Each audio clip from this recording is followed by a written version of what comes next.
Hello, today I'm going to show you how we made custom orthopedic boots for a patient who had to have his toes amputated because of a train accident, and he has extremely rigid equinus deformity in one of his feet.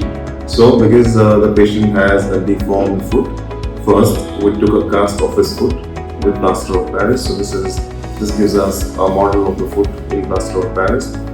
Okay, using this cast, we made a custom footbed for the patient. I'll show that to you in just a minute. Also, because the patient's feet are not standard size, we had to modify the shoe lasts to make them wider.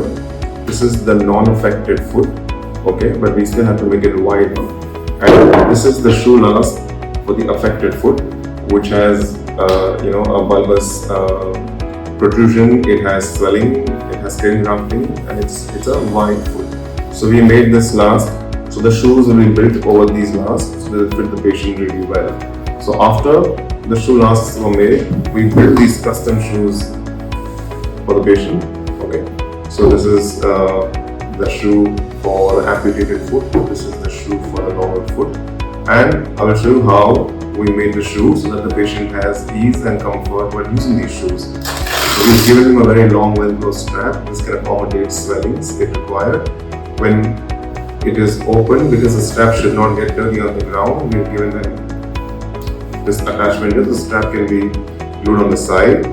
The opening of the shoe is really wide, as you can see here, so the foot can go in quite easily.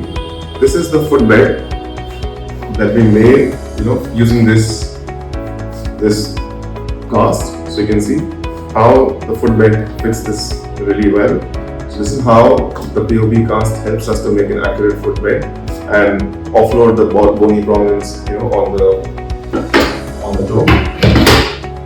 So this footbed is again made with the imported materials from Europe, which are very specialized to offload pressure and give relief in cases like these. There is a small offloading created here for the bony protrusion, and stabilization materials have been added at the base so that the foot has a stable gait. Also, this shoe has a very strong heel counter. This will keep the heel straight and lock it in place. Inside the shoe, we have given him a filler, which is something like this. The purpose of this filler is it will prevent the foot from sliding ahead by a lot. At the same time, it will also make the shoe fuller at the toe, so the toe doesn't get compressed out here. And because there is shortening of the leg, we've added this compensatory wedge to compensate for the leg length discrepancy. So this is how the shoe has been constructed. And I will show you a video of how the patient has benefited from these shoes, because with the shoes he is able to stand and walk without pressure on the area of the amputation. He feels a lot of relief, which he wasn't feeling earlier. The shoe also